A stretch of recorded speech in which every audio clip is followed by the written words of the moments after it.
Hi, it's the Bulletinman. Today is Wednesday, the 14th day of September 2011. We're in Cuba today, and we got a great story to tell you all. This is Sarah Arthur, and Sarah has been a victim of the foster system, the family court system for the last, 17 years. And but things are all working out in her favor. The Lord has been good to her, and He's reuniting families. Sarah has her daughter back after 17 years. Her 19-year-old daughter is sitting right next to Sam, who's holding the camera. But we wanted to get this story out on tape and get it out to the YouTube people, because there's probably a lot of other folks who are in this similar situation.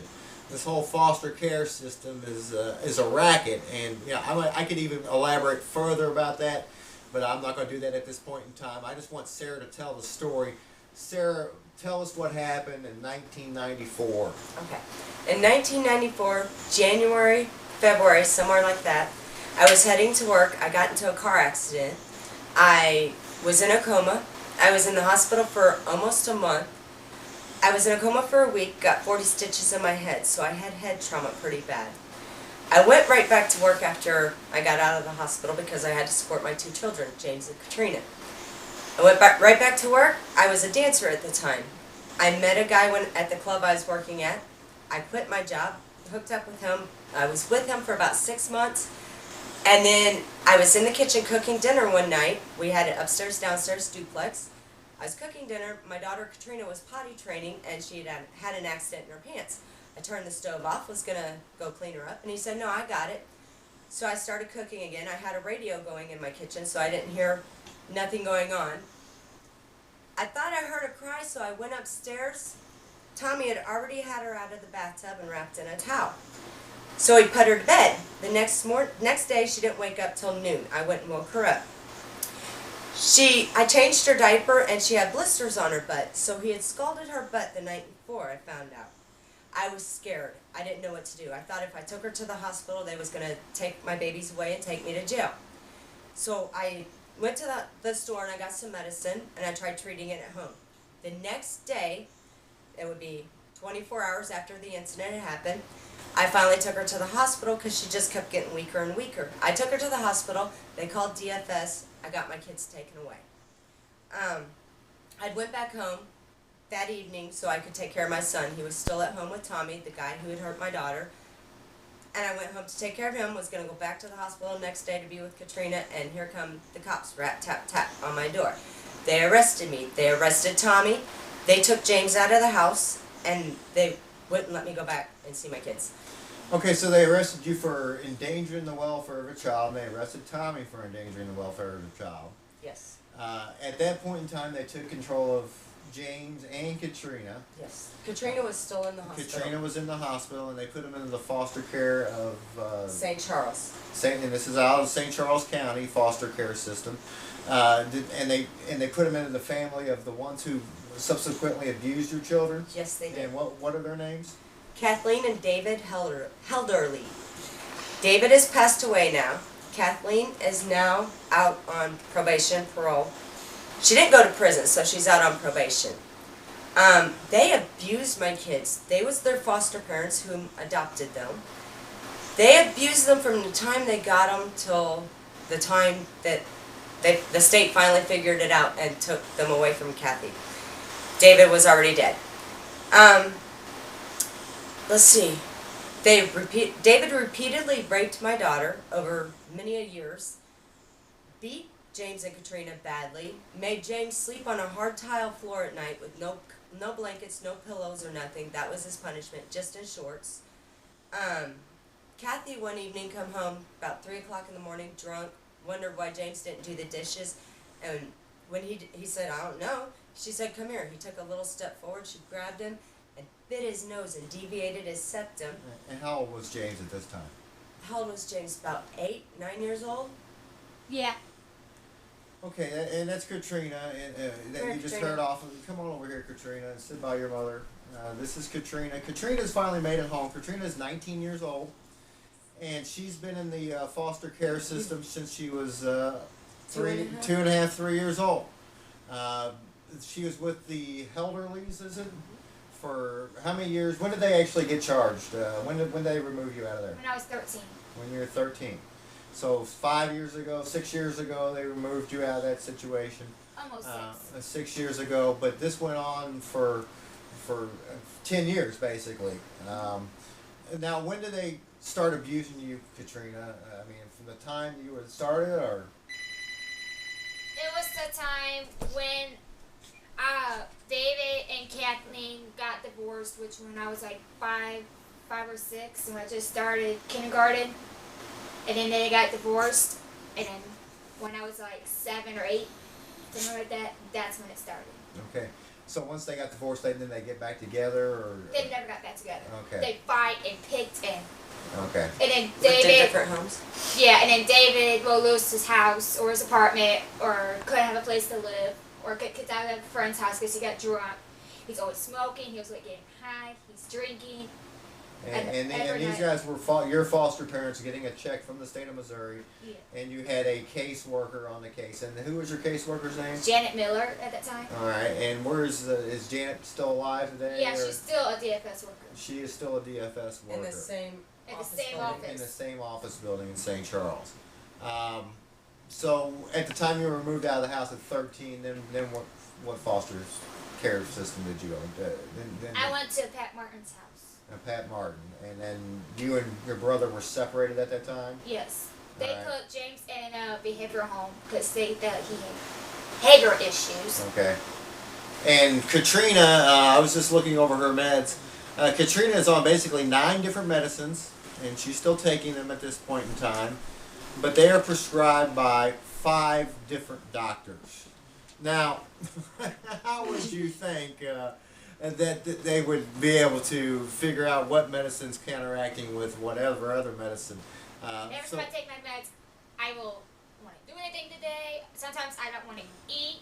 Sometimes I would just want to sleep all day. Get sick. Yeah, so they've kept And her. I've been getting sick. And they diagnosed me with gastritis. Okay, well, yeah, obviously the medicines had a big effect on Katrina and her health. And the reason why we're putting this video together today, and thank God for these people because they're standing up and they're doing the right thing, is to share with us with other folks who might be similarly situated, who might have had their kids taken away. Sarah, you were eventually convicted of endangering the welfare of a child. You did, what, 2 years probation, SIS. All right. And what I would like to also say, my kids was never taken out of my house before this time, and they was never placed back in my house until Katrina just left the system yesterday and came home. She left and came to me. And Pat Martin, it was right now, is in New Orleans. We'll Not be at back home. with her bio daughter, who was getting surgery for getting sinuses scraped out and getting her tonsils taken out. My sister's husband got shipped out. They're both in the military, and they have a son who's almost 2. And she just let me at the house for 2 weeks by myself with $40 to live. Okay. So these are her current foster parents, approved by the state of Missouri. But Sarah was basically no other allegations of abuse. One time, Yep. and this judge, was it Judge Pelican at the time? I don't believe it was Judge Pelican. Okay, well, Judge Pelican at the St. Charles Family Court is now in charge of this case and how they can try to keep Katrina and James, who's actually older than Katrina. Katrina's 19, James is 20, and they're still in the foster care system. Sam, how are we doing on time there? 9 minutes. And All right. We try to keep these under 10 minutes, but we're going to go a little bit over with this one. But, our main thing, what we wanted to do with this video today was basically, first of all, demonstrate to the world that Katrina is healthy, wealthy, healthy and Healthy and happy. We know how wealthy she is. I had a blast yesterday. Okay, but she's healthy, she's content, she's back home.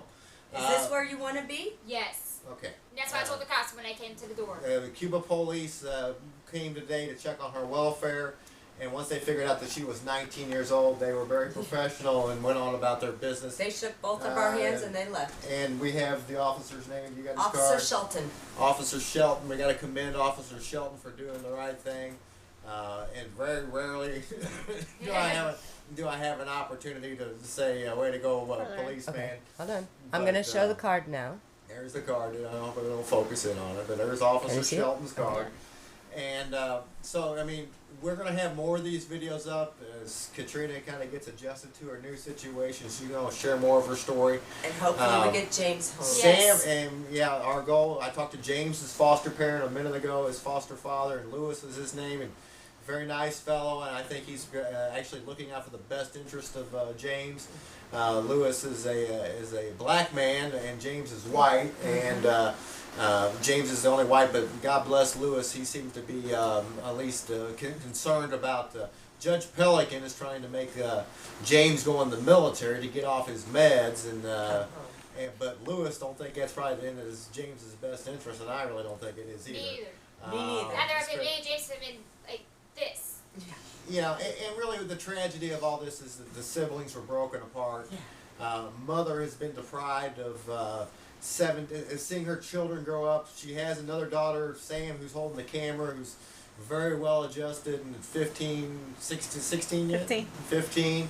She's And, 15, and may I add, I had her 13 days after my final visit picture with these kids, because the welfare office will take a final visit picture, 2 of them, of your child and you. Give one to the foster family, give one to you. So I when got you one. meet, you can put them back together and say, yes, you're my. Yeah. Well, I had Samantha 13 days after my final visit picture, and she's just fine. She's a straight A honor roll student, Yes, healthy. May not be happy all the time, but she's well adjusted. And what happened to, was it the boyfriend at the time, the one who actually Yes. assaulted her? Tommy Richbowski. He's the one that hurt her, and he went to court also, and he got 6 years. Okay, well. I went on to CaseNet and found that out, otherwise I wouldn't have Now, known. at least the justice system did put him away for 6 years, but Sarah's situation is she basically didn't know what was going on. When she did figure it out after the initial shock of what happened, within 24 hours, did the right thing, took her to the hospital. DFS comes in and swoops down. Now, Sarah, tell me the deal, what they offered you at the courthouse that day, which is very telling of what this is, where this is all going, folks. Okay, first the judge went in, he heard Janet Miller's testimony, and he took both the attorneys back in his chambers and said if he didn't hear ground-shaking testimony from me, he was going to terminate my parental rights. My attorney come back out and told me that if I signed rights to Katrina away, I could take James home that day and be a perfect happy family with James. Just, I had to sign her away. So And I couldn't do it. So basically, they wanted the girl. Yes. They didn't want the boy. Now, why would that be? We'll talk about that next time. Thanks, Sarah. Thanks, Thanks. Katrina. Yeah. Thanks, Sam, for holding the camera. Thank you, you. Cuba PD, for doing the right thing and not trying to force this issue. We do appreciate you tuning in. We're going to make this available to Mr. Levy, who is the director of Department of Social Services in Jefferson City. Matter of fact, I'm very familiar with Mr. Levy. Matter of fact, I know where he lives. I was going to put a lien against his house, but God bless him, And I think once this is all exposed, that perhaps they'll stand up and do the right thing. But the moral of this story is if you get caught up in the system, don't trust your attorney for one, because your attorneys, that's all part of the same club. But they take advantage of you were 20 years old at the time, going through a very traumatic situation, and Katrina is now just about the age, and her mother got all this happened to her, but Katrina has suffered this unspeakable abuse over the years, and God has dealt with the abuser. And I got cut. She got stabbed by She got Cassie. stabbed, and the boy got cut too. So anyway, that's all we got to say for now. Thanks for tuning in. God bless.